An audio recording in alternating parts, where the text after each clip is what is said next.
Hello बच्चों, कैसे हैं आप लोग। उम्मीद है आप लोग बहुत अच्छे होंगे, फिट और फाइन होंगे। बच्चों, आज मैं आपके सामने फिर से लेकर के आया गया हूं class 10th chapter number 3 history का एमसीक्यू सेशन। तो आप लोगों ने बहुत अच्छी तैयारी कर रखी होगी। बोर्ड एग्जामिनेशन आपके नजदीक होने वाले हैं और आप यहां से प्रैक्टिस कर सकते हो कि क्या आपका चैप्टर नंबर 3 पूरी तरह कंप्लीट है या नहीं।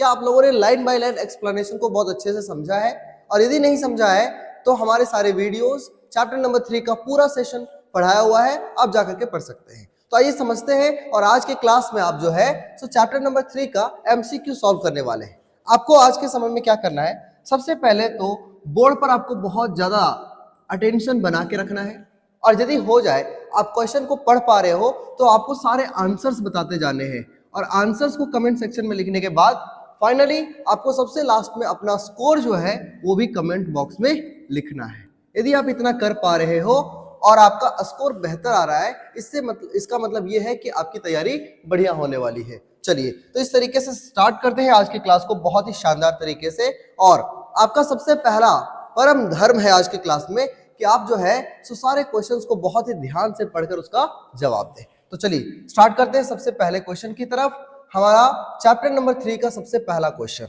देखिए सारे इंपॉर्टेंट क्वेश्चंस हैं, इसीलिए बहुत ध्यान से आपको देखना है।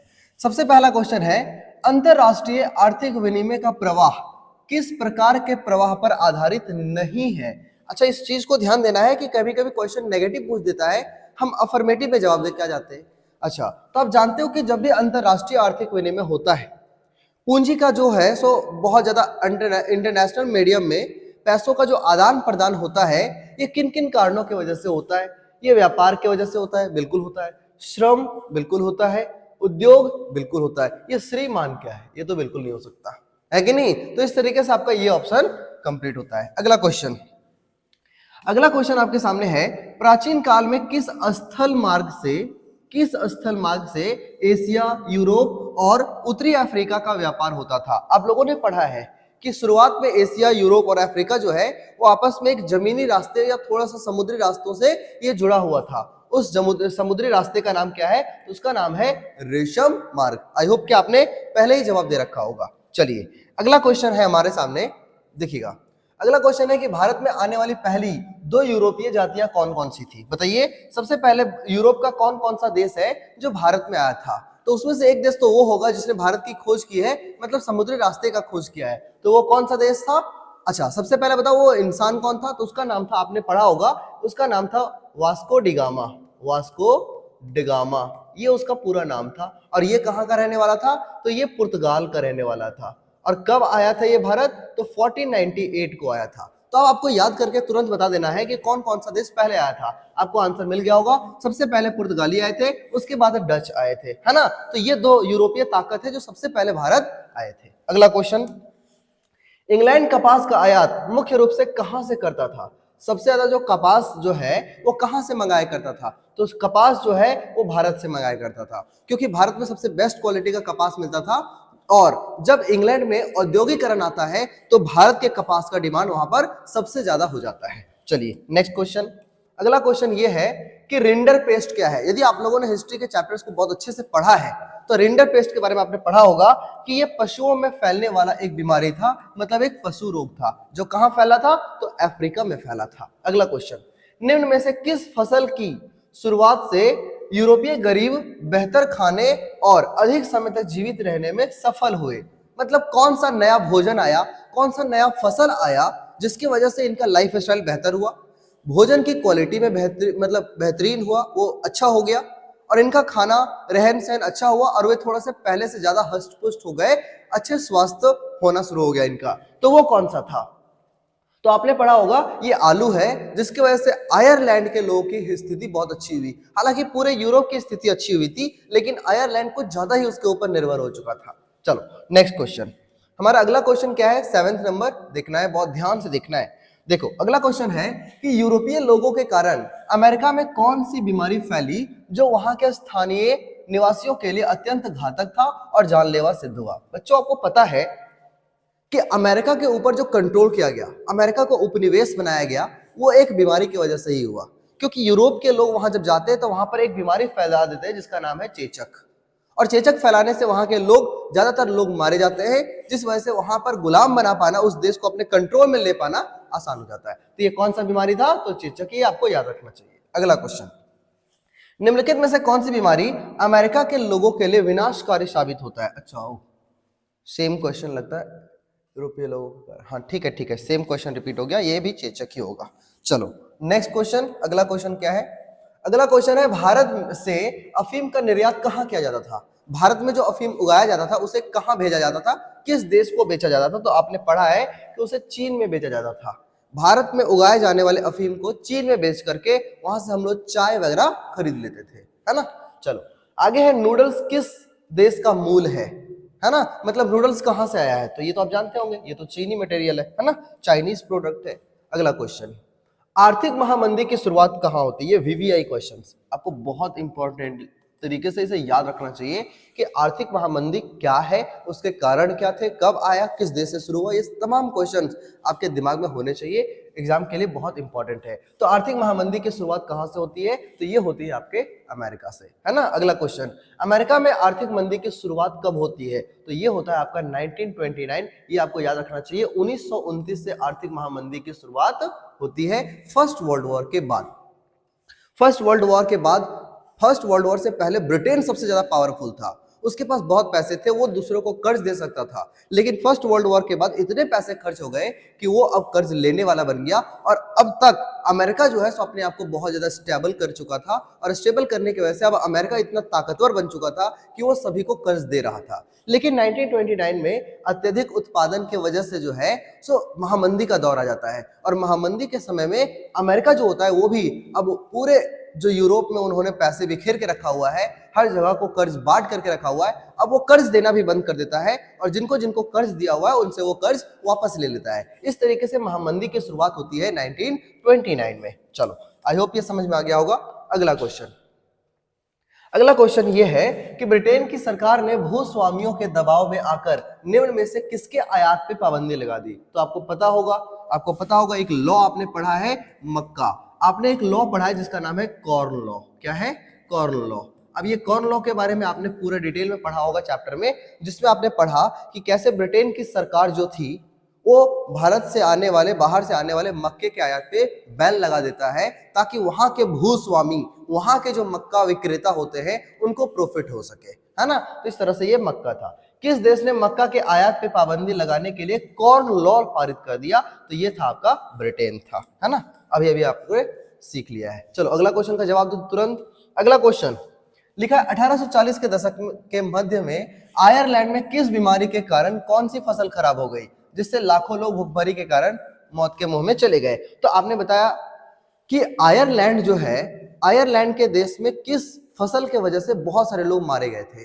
तो एक ही फसल के ऊपर उनकी निर्भरता हो गई थी, और उस फसल का नाम था, वो था आलू। क्या था? आलू। तो आलू में जो है सो एक किसी तरह का बीमारी आ जाने के वजह से जो है सो वहां के लोग बहुत ज्यादा इसके ऊपर निर्भर थे, और इतना ज्यादा निर्भर थे कि आलू की फसल खराब होते ही इनके बहुत सारे लोग जो होते हैं वो मौत के मुंह में चले जाते हैं। अगला क्वेश्चन, आलू अकाल किस देश में हुआ था? अभी भी आपने सीखा है कि ये आयरलैंड में हुआ था। चलो नेक्स्ट क्वेश्चन, कॉर्न लॉ द्वारा ब्रिटेन में किस अनाज के आयात पे प्रतिबंध कर दिया? कॉर्न लॉ जो है वो किस अनाज को प्रतिबंधित करता था? तो ये है आपका मक्का, है ना।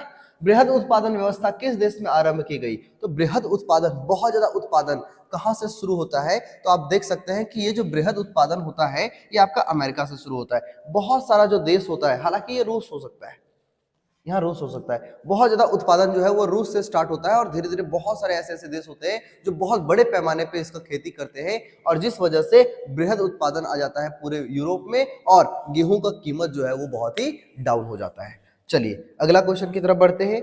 हमारा अगला क्वेश्चन है, 1923 में विश्व को पूंजी देने वाला और विश्व का सबसे बड़ा कर्जदाता कौन था? 1923 की बात है।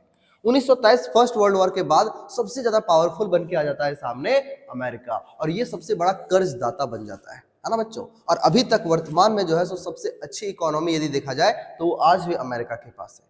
चलो अगला क्वेश्चन, आर्थिक महामंदी की शुरुआत कब हुई? ये क्वेश्चन तो लगता है पहले भी हुआ है, आप जानते हैं ये 1929 से स्टार्ट होता है ना।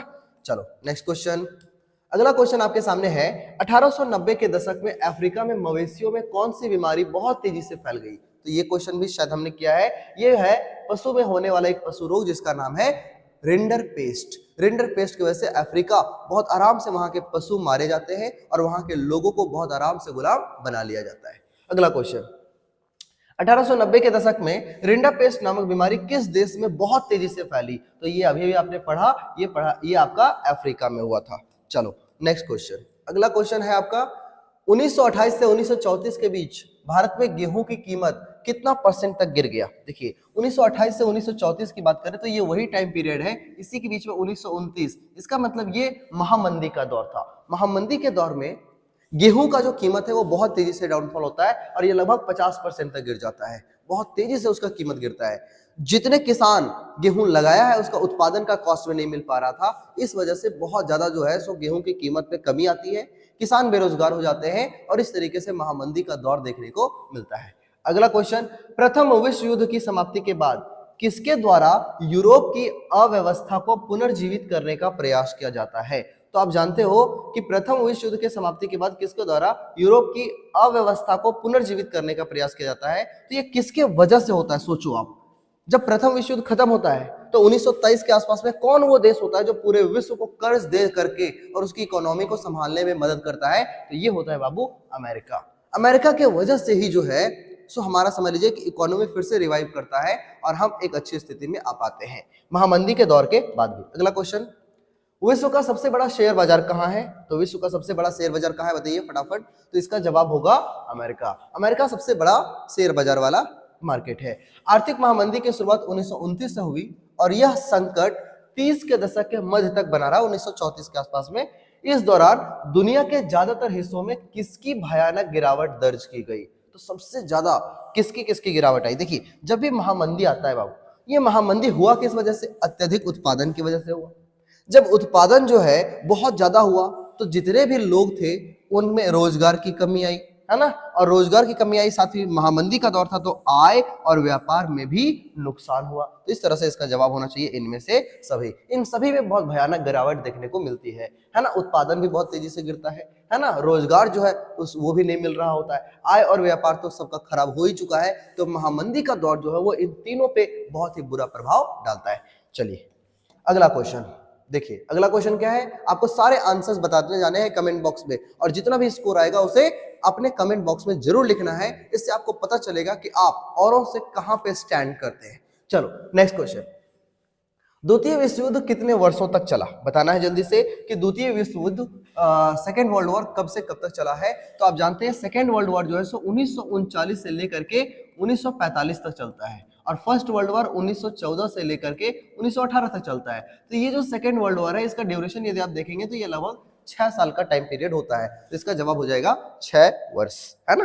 तो 6 साल जो है वो सेकेंड वर्ल्ड वॉर का टाइम पीरियड था। अंतरराष्ट्रीय अर्थव्यवस्था में आर्थिक स्थिरता के लिए 1944 ईस्वी में अमेरिका के किस स्थान पर एक सम्मेलन हुआ। देखो फर्स्ट वर्ल्ड वॉर खत्म होने के बाद महामंदी के दौर से बाहर निकलते ही सेकेंड वर्ल्ड वॉर हो जाता है और सेकेंड वर्ल्ड वॉर जो होता है ये इतना भयानक होता है कि मतलब अभी अभी लोग महामंदी के दौर से निकले ही थे कि एक और इतना बड़ा जो युद्ध है और इससे इतना बड़ा विनाश होता है, लोगों को इतना आर्थिक नुकसान होता है जिससे पूरी तरह से कमर टूट जाती है सभी की।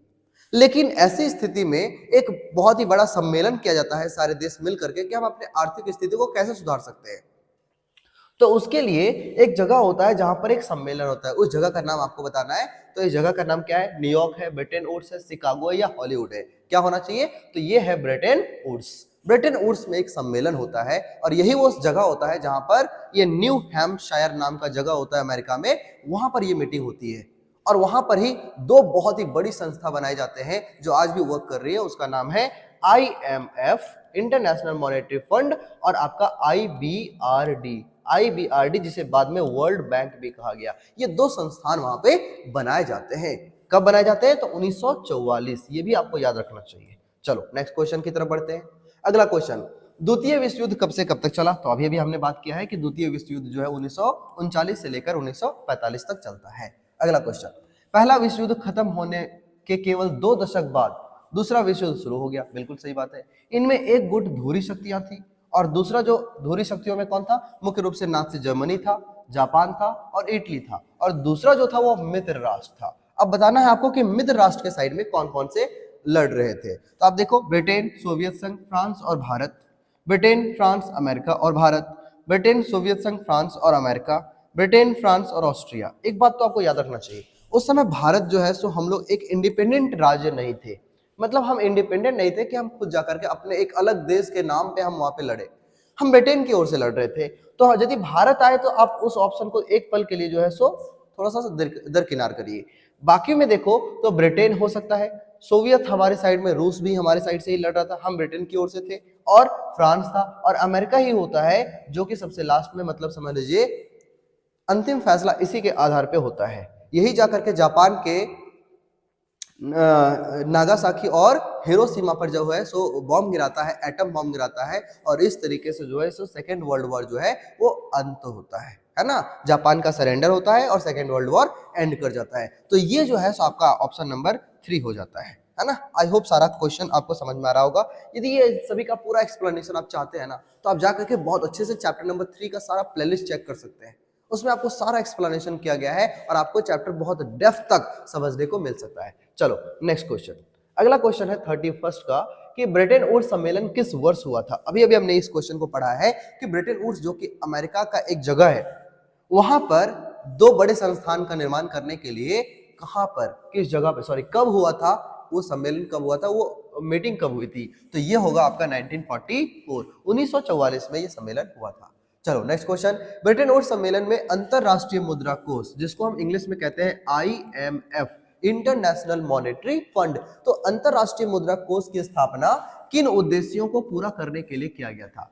IMF को लगाने का मुख्य कारण क्या था, ऐसे ऐसे संस्थान को बनाने का क्या उद्देश्य था, तो वैश्विक मौद्रिक सहयोग को बढ़ावा देने के लिए, विश्व में सभी को पैसे फंड हो इसलिए, उच्च रोजगार, सतत आर्थिक विकास हो इसलिए, बिल्कुल सही बात है, वित्तीय स्थिरता को सुरक्षित करने के लिए, बिल्कुल सही बात है। देखो बच्चों एक बात समझना है, सेकेंड वर्ल्ड वॉर के बाद जो है कभी भी विश्व युद्ध होना, ये किसी भी देश के आर्थिक स्थिति को खराब करना या तो उसे लचीला बना देना, ये तो बहुत ही आम बात है।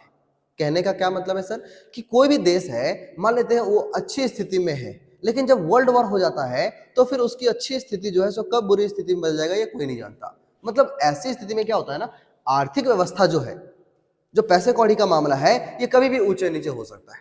नहीं, जैसे आपके ही घर में सोचो कि आपके पास एक अच्छा अमाउंट आपने जमा करके रखा है, लेकिन किसी का तबियत खराब, आपकी दादी का तबियत खराब हो जाए, आपके पापा का तबियत खराब हो जाए, तो सारे पैसे तुरंत निकल जाते हैं और आप वापस जो है अपनी बुरी स्थिति में आ जाते हैं। उसी तरह से ये जैसे लचीलापन होता है, उसी तरीके से यहाँ पे लिखा गया है कि वित्तीय स्थिरता को सुरक्षित करने के लिए IM और IBRD, IMF और IBRD, जिसे बाद में वर्ल्ड बैंक कहा गया, ये 2 संस्थान बनाए गए ताकि इन सभी की सुरक्षा हो सके, मतलब वैश्विक मौद्रिक सहयोग को बढ़ावा मिल सकता हो, इंटरनेशनल मार्केट में हम एक दूसरे का सहयोग करके सबके आर्थिक स्थिति को सुरक्षित बना के रख सके, दूसरा रोजगार अच्छा हो और आर्थिक विकास भी होता रहे, वित्तीय स्थिरता बनी रहे, या सारा, तो इसमें ऑप्शन होगा इनमें से सभी, है ना। आई होप आपने इसका सही जवाब दिया होगा।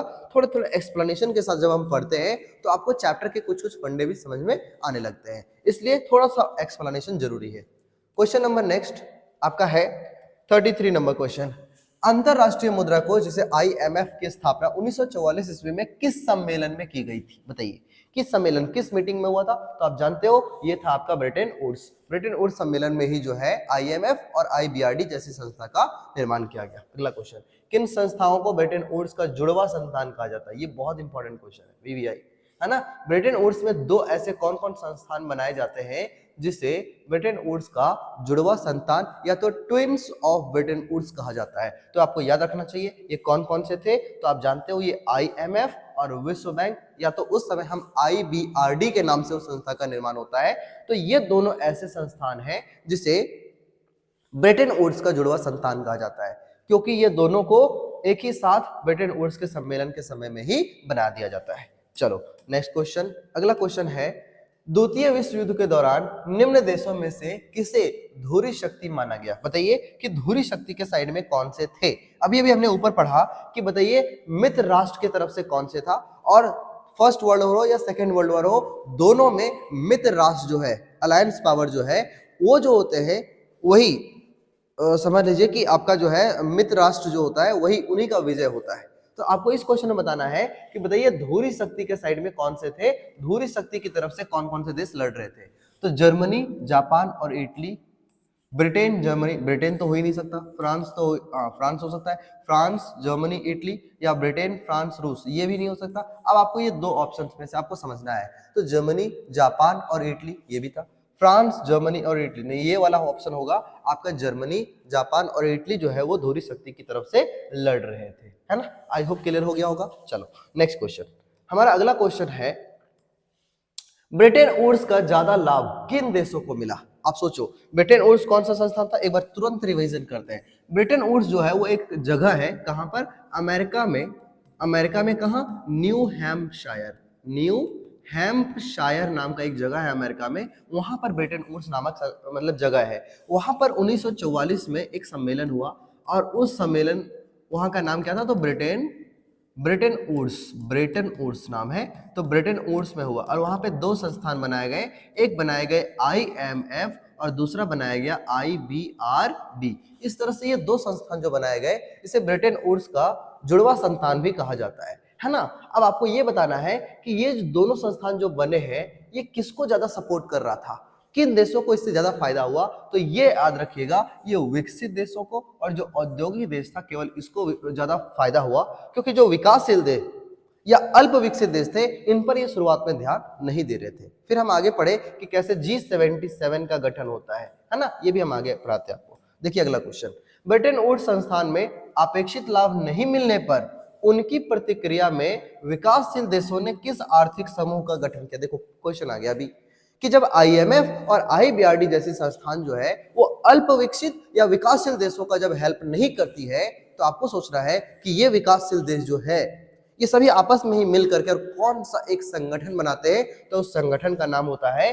ग्रुप 77, या तो इसी को कहा जाता है इस G77।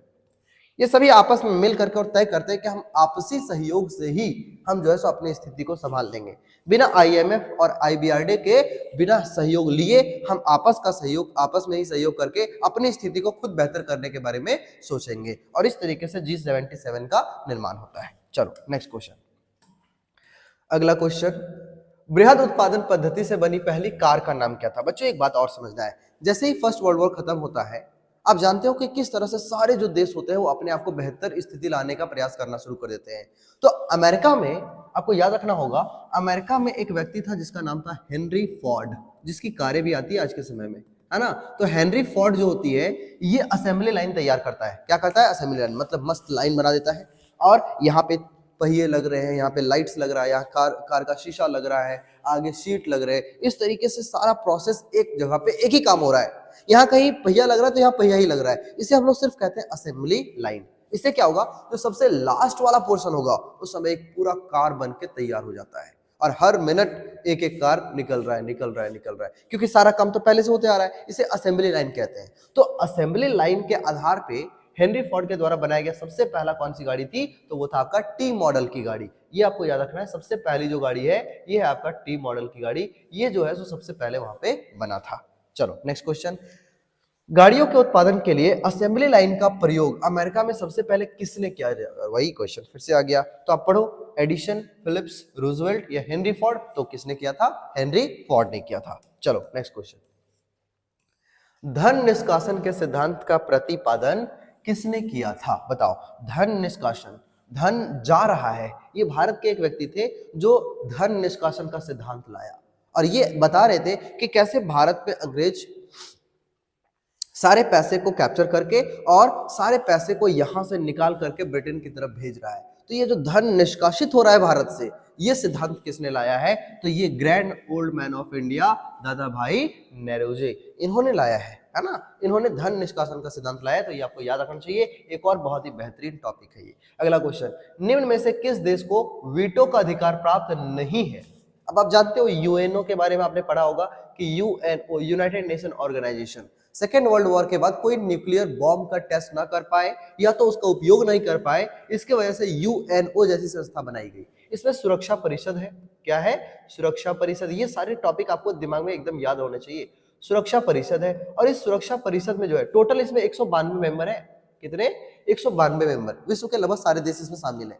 तो 192 मेंबर टोटल यूएनओ में है, लेकिन सुरक्षा परिषद में टोटल 15 देश है, और इसमें से भी केवल 5 ही ऐसे देश हैं जिनको वीटो पावर प्राप्त है। अब ये 5 देश कौन है सर? तो आपको याद रखना चाहिए, 2 एशिया से है, 2 एशिया से है। कौन कौन? तो एक है आपका एशिया से है चाइना, है ना, एक है रशिया। ये 2 हो गए कहां से? एशिया से हो गए।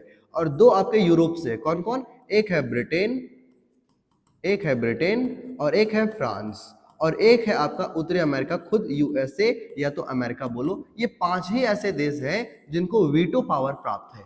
वीटो पावर का मतलब क्या होता है? ये किसी भी, सिर्फ वीटो का पावर इस्तेमाल करके ये किसी भी प्रस्ताव को खारिज कर सकते हैं। मतलब उन्होंने एक बार लगा दिया वीटो, मतलब उस पर कोई डिस्कशन नहीं होगा। तो ये याद रखिएगा कि नेशनल जो आपका सुरक्षा परिषद है, इसमें सिर्फ इन 5 देशों को केवल क्या प्राप्त है?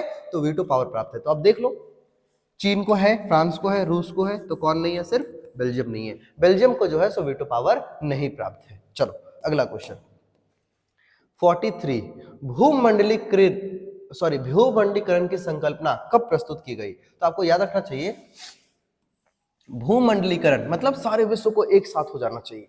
जब हम वैश्वीकरण की प्रक्रिया के तहत काम करेंगे तो सभी एक दूसरे का सहयोग करके काम आगे बढ़ा सकते हैं। तो ये कब हुआ होगा बताओ? प्रथम विश्व युद्ध के बाद, द्वितीय विश्व युद्ध के बाद, या 1990 के दशक के बाद, या 2000 के दशक के बाद। तो आप जानते हो कि भूमंडलीकरण का मतलब होता है कि किस तरह से हम सारे मिल करके एक साथ काम करें। तो ये सेकेंड वर्ल्ड वॉर के बाद देखने को मिलता है। सेकेंड वर्ल्ड वॉर के बाद जब इतने बड़े बड़े आईएमएफ और आईबीआरडी जैसी संस्था बनती है, तो ये विश्व के सारे देशों पे ध्यान देते हुए और सभी के आर्थिक स्थिति को बढ़ाने का काम करती है। तो आप याद रख सकते हो सेकेंड वर्ल्ड वॉर के बाद। अगला क्वेश्चन, वैश्वीकरण आज मुख्य रूप से संदर्भित करता है। बताइए कि वैश्वीकरण का मतलब क्या होता है? वैश्वीकरण का मतलब व्यापार, काम की तलाश में लोगों का आना जाना, पूंजी का संचालन, या एक आर्थिक प्रणाली जो पिछले 50 वर्षों में उभरी हो, या वैश्विक समाजों के बीच सांस्कृतिक संबंध। अब आपको सोचना है कि वैश्वीकरण का मतलब क्या होता है। देखिए, तो लोगों का काम, व्यापार, इन सभी के तलाश में लोगों का आना जाना, पूंजी का संचालन, एक आर्थिक प्रणाली जो कि पिछले 50 सालों में उभरी हो, या वैश्विक समाज के बीच में सांस्कृतिक संबंध। देखिए, वैश्वीकरण का मतलब तो वैसे होता है कि हम भोजन का, संस्कृति का, परंपरा का, चीजों का, आर्किटेक्चर का, बीमारियों का, इन सभी चीजों को हम लेन देन करते हो वैश्विक लेवल पे, इसे हम कहते हैं वैश्वीकरण। लेकिन आपको यहाँ पर सबसे अच्छा ये ऑप्शन हमें नजर आ रहा है कि व्यापार और काम की तलाश पे जो लोग आते जाते रहते हैं, तो लोगों के ही तो आने जाने से सारी चीजों का लेन देन होता है। चाहे संस्कृति का हो, चाहे फूड का हो, चाहे बीमारी का हो, चाहे कोई व्यापार का हो, कोई परंपरा हो, ये लोगों के आने जाने से होते हैं। तो सबसे अच्छा ऑप्शन अभी के समय में ये आपको अच्छा है, तो आप इसके साथ आगे बढ़ सकते हैं। अगला क्वेश्चन 45 नंबर क्वेश्चन पे ध्यान देंगे। क्वेश्चन है, एशिया को यूरोप और उत्तरी अफ्रीका से जोड़ने वाले मार्ग को क्या बोलते हैं? तो ये तो आपने पढ़ा है, इसे कहते हैं सिल्क रूट। क्या कहते हैं? Silk route. इसी को हिंदी में आप कह सकते हैं रेशम मार्ग। क्या कहोगे? रेशम मार्ग। तो इसी को सिल्क रूट भी कहा जाता है। चलो हो गया क्वेश्चन। अगला क्वेश्चन, प्राचीन काल में दुनिया को जोड़ने वाला पहला लोग कौन से थे और क्यों? प्राचीन काल में दुनिया को जोड़ने वाले पहले लोग कौन से थे और क्यों? लिखा है, पुजारी, तीर्थयात्री ने ज्ञान और आध्यात्मिक पूर्ति के लिए क्या लिखा है? विशाल दूरी तय है ना, विशाल दूरी तय किया। यात्रियों, व्यापारियों, पुजारियों और तीर्थयात्रियों ने ज्ञान, अवसर, आध्यात्मिक शांति के लिए उत्पीड़न से बचने के लिए, बचाने नहीं, बचने के लिए विशाल दूरी तय की। बिल्कुल। व्यापारी लोग का या तो उपरोक्त सभी। आपको ये सवाल पूछा है, मैं आपको क्लियर कर दूं कि प्राचीन काल से ही दुनिया के एक जगह से दूसरी जगह लोग आना जाना करते रहे हैं, लेकिन उसके पीछे क्या कारण था, क्यों लोग ऐसा करते थे? तो पुजारी और तीर्थयात्री ये जाते थे ताकि हम विश्व के सारे धार्मिक स्थलों को हम देख सके, है ना। अच्छा, यात्री, व्यापारी और पुजारी जो है और तीर्थयात्री, ये सारा जो है सो ज्ञान पाने के लिए, अपॉर्चुनिटी, एम्प्लॉयमेंट पाने के लिए, आध्यात्मिक शांति के लिए, या तो कभी कभी एक क्षेत्र में बहुत तेज बीमारी या अकाल पड़ जाता था, तब भी लोग एक जगह से दूसरी जगह प्रवास करते थे, या व्यापारी लोग, या तो सभी। तो इनमें से सभी, इन सभी कारणों की वजह से जो है सो लोग एक जगह से दूसरी जगह जाना शुरू करते हैं, और ये वैश्वीकरण का आधार बनता है ना। तो इस तरह से आपको समझ में आ गया होगा ये क्वेश्चन हमसे क्या कहना चाह रहा है। चलो बढ़ते अगले क्वेश्चन की तरफ। नेक्स्ट क्वेश्चन बहुत अच्छे से पढ़ना है, क्वेश्चन थोड़े बड़े बड़े आएंगे आपके सामने, और उसको बहुत अच्छे से सवाल को समझ करके फिर जवाब देना है आपको। क्वेश्चन है 1970 के दशक के अंत में बहुराष्ट्रीय कंपनियों को कम मजदूरी वाले एशियाई देशों में उत्पादन संचालन को स्थानांतरित करना क्यों शुरू किया गया। मतलब आपको यह समझना है, बहुराष्ट्रीय कंपनी मतलब एमएनसीज, एमएनसी मतलब मल्टीनेशनल कंपनी, ये कम मजदूरी वाले देशों में क्यों जाना शुरू कर देते हैं। इसलिए 1970 के दशक के मध्य में 1990 के दशक के मध्य तक औद्योगिक दुनिया बेरोजगारी की चपेट में थी। बिल्कुल, बहुत जगह पे बेरोजगारी चल रहा था, है ना, हर जगह पे अनएम्प्लॉयमेंट का एक बहुत बड़ा संकट सामने दिख रहा था। चीन जैसे देशों में कम मजदूरी ने निवेश की तलाश लागत कम थी और बहुराष्ट्रीय कंपनियों के लिए विश्व बाजार पर कब्जा करना आसान बन गया। बिल्कुल सही बात है, ये ऑप्शन आपके लिए ज्यादा इंपॉर्टेंट है। अच्छा, ए और बी दोनों होगा, या चीन में नई आर्थिक नीतियों और सोवियत संघ का जो है सोवियत संघ का विघटन होना चाहिए। थोड़ा टाइपिंग मिस्टेक है, विघटन, है ना। तो क्या क्या कारण रहा कि जिस वजह से ज्यादातर जो देश है वो वैसे देशों में जाना शुरू कर देता है जहां पर कम लागत मिलता है।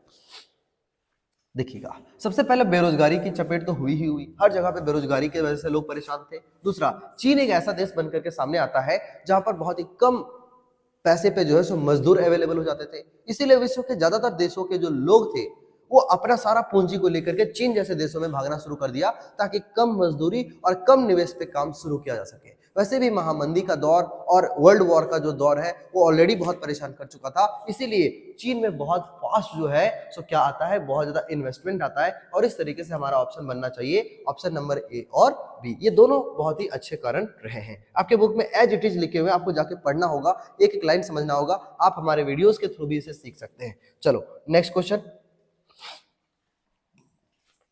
इसी में क्वेश्चन है, शायद फोर्थ ऑप्शन आपको नहीं दिख रहा हो, लेकिन कोई बात नहीं, क्वेश्चन देखते हैं। इनमें से कौन ब्रिटेन वुड्स का जुड़वा संतान कहा जाता है। तो ये क्वेश्चन शायद हमने किया है पहले भी। संयुक्त राज्य अमेरिका और सोवियत रूस नहीं। दो अंतरराष्ट्रीय बैंक, आईएमएफ और वर्ल्ड बैंक। अच्छा, संयुक्त राष्ट्र के मौद्रिक और वित्तीय सम्मेलन द्वारा रूपरेखा पर सहमति नहीं। ये जो जुड़वा संतान है ये तो कहा गया है केवल दो अंतरराष्ट्रीय बैंक, आईएमएफ और वर्ल्ड बैंक, ये दोनों को ब्रिटेन वुड्स का जुड़वा संतान कहा जाता है। ये सब क्वेश्चन हमने किया है। अगला क्वेश्चन पे आ जाओ। अगला क्वेश्चन है, सबसे शक्तिशाली हथियार जिसने अमेरिका को जीतने में मदद किया, फ्रांस को मदद किया, ये कौन था बताइए। सबसे शक्तिशाली हथियार किसे कहा जा सकता है। पारंपरिक हथियारों में श्रेष्ठता, पहले से जो हथियार ये बना रहा था यही बहुत अच्छा था, नहीं। छोटे चेचक के कीटाणु एक जानलेवा हथियार होगा, साबित हुआ और विजय का मार्ग प्रशस्त किया। बिल्कुल सही बात है। अमेरिका के मूल निवासियों में यूरोप से आने वाले बीमारियों के प्रति कोई प्रतिरोधक क्षमता नहीं था। या तो ऑप्शन नंबर बी और सी दोनों होगा। तो आपको क्वेश्चन पढ़ लेना चाहिए, बुक पढ़ लेना चाहिए, एकदम क्वेश्चन आपको ऐसे ही लिखा हुआ मिल जाएगा। और क्वेश्चन क्या है समझना है ध्यान से। कहता है कि अमेरिका जो है, अमेरिका, इसे गुलाम कैसे बना लिया गया बहुत आसानी से। तो आप इसका कहानी पढ़िए, यूट्यूब पे सब कुछ दिया हुआ है ना। हमारे चैनल में भी ये चीज पूरा कंप्लीट इसका इंफॉर्मेशन है, आप जाके समझ सकते हैं। तो मैं आपको यहाँ भी थोड़ा बता दूं कि अमेरिका जैसा देश को कैसे गुलाम बनाया गया। तो वहां पर यूरोप के लोग जो है, ये है यूरोप और ये है आपका अमेरिका, मान लेते हैं, है ना। अब ये जो है सो अपना यहाँ पर आए कि हम इसे गुलाम बनाएंगे, लेकिन जब ये अपने साथ यहाँ आए तो अपने साथ बीमारी लेकर के आए, चेचक, है ना। और ये जब लेकर के आए तो इस चेचक बीमारी की वजह से देखो, यूरोप काफी सालों से ना अमेरिका से अलग रहा और अमेरिका भी बाकी दुनिया से एकदम कट ऑफ था। बीच में प्रशांत महासागर आता है, ये अटलांटिक महासागर आता है। तो इस तरीके से जो है सो पूरी तरह से इधर अमेरिका कटा हुआ रहा काफी सालों से। और अमेरिका कोई देश है ये तो 1492 के पहले पता ही नहीं था कईयों को। जब क्रिस्टोफर कोलंबस यूरोप से आते हैं और चेक करते हैं कि इधर कोई देश है या नहीं, वो भारत की खोज में निकले थे लेकिन वो पहुंच गए कहां, अमेरिका। तब जाकर के लोगों को पता चला कि यहाँ पर भी एक लैंड का बहुत बड़ा टुकड़ा है। और जब यहाँ के लोग यहाँ आते हैं तो चेचक बीमारी लेकर के आते हैं और इससे यहाँ के लोगों में चेचक बीमारी बहुत बड़े पैमाने पे फैल जाता है। लोगों को मतलब तबीयत बहुत ज्यादा खराब हो जाता है, वे मर जाते हैं। चेचक की वजह से काफी सारे लोग यहाँ पे मरते हैं क्योंकि इनके अंदर वो प्रतिरोधक क्षमता नहीं था और ये लोग शुरुआत से ही चेचक से झेले हुए हैं। तो इन लोग जो है सो उससे लड़ लेता है, लेकिन इन लोग जो है सो नहीं लड़ पाता है। जैसे कि अभी सोचो ना, जब कोरोना शुरू बार में आया था उस समय हमारे अंदर रोग प्रतिरोधी क्षमता नहीं था, लेकिन अभी कहीं कोरोना कोई छोटा सा वेरिएंट आ भी जाए तो हम उससे लड़ने की क्षमता हमारे अंदर है क्योंकि हमने वैक्सीनेशन करा रखा है, हमारे अंदर रोग प्रतिरोधी क्षमता है। तो इन लोगों के पास तो काफी सालों से उन्होंने झेला है तो इनके पास रोग प्रतिरोधी क्षमता था, लेकिन ये नया नया बीमारी इनके वजह से था तो इनके अंदर रोग प्रतिरोधी क्षमता नहीं था, उसके बॉडी में जो है तो उसका समझ लीजिए कि एंटीडोट नहीं था, जिस वजह से ऐसे लोग जो होते हैं, अमेरिका के ज्यादातर लोग मारे जाते हैं और इसे बहुत आराम से गुलाम बना लिया जाता है ना। तो कहानी ये कहती है, तो इस हिसाब से आपको समझ में आ रहा होगा कि आपके ऑप्शन नंबर बी और सी दोनों हो जाएंगे, और उम्मीद है कि आप इसी ऑप्शन के साथ आगे बढ़ रहे होंगे। चलो next question and the last question. ये 50 बहुत ही इंपॉर्टेंट एमसीक्यूज आज हमने लाया है, और ये क्वेश्चन कहता है कि निम्नलिखित में से किसने पूरे आधुनिक दुनिया में रेशम मार्ग के द्वारा यात्रा नहीं की।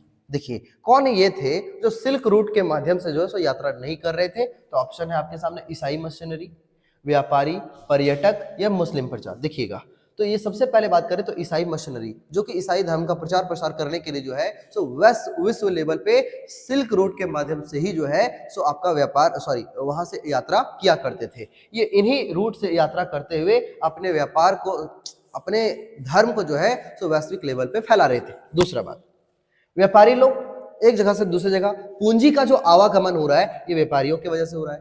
तीसरा, पर्यटक। पर्यटक का मतलब ये होता है कि जितने भी लोग होते हैं वो घूमने फिरने के लिए इस उद्देश्य से कभी नहीं जाते। और सबसे लास्ट टॉपिक कि मुस्लिम प्रचारक, जितने मुस्लिम प्रचारक है ये भी उस रूट का इस्तेमाल करते थे अपने धर्म का प्रचार प्रसार करने के लिए। तो इस तरीके से आपने सीखा कि किस तरीके से पर्यटक आपका ऑप्शन हो जाएगा, जिसमें ये सारे लोग हैं वो कभी भी सिल्क रूट का इस्तेमाल नहीं किया करते थे। तो बच्चों ये रहा आपका 50 क्वेश्चन। उम्मीद है आपको बहुत अच्छे से समझ में आ रहा होगा। अपना स्कोर कमेंट बॉक्स में लिखना कभी ना भूलें, और सारे क्वेश्चंस को फिर से यदि आपको नहीं आ रहा है तो फिर से आप रिमाइंड करें। आप इसके बुक्स को पढ़ सकते हैं, अपने नोट्स को पढ़ सकते हैं, और अब आप लोग बोर्ड के एग्जामिनेशन के लिए बिल्कुल रेडी होने वाले हो, इसीलिए बहुत अच्छे से स्टडी करते रहना है। आपके स्कोर कितने आए ये कमेंट बॉक्स में बताएंगे, और उम्मीद है आपको आज का लेक्चर बहुत अच्छा से समझ में आ गया होगा, आप इससे बेनिफिट उठा रहे होंगे। और मिलते हैं ऐसे ही अगले एक और वीडियो के साथ, एक और नए चैप्टर के साथ। तब तक खत्म करते हैं आज के इस लेक्चर को, और आप देखते रहिए, पढ़ते रहिए, सीखते रहिए, समझते रहिए, और जुड़े रहिए हमारे साथ गुरुकुल साथी के साथ। चलिए बच्चों, यदि आपको कुछ बेनिफिट हो रहा हो तो इस चैनल को अभी सब्सक्राइब करके बेल आइकन ऑन कर सकते हैं। चलिए मिलते हैं अगले क्लास में, तब तक के लिए थैंक यू वेरी मच।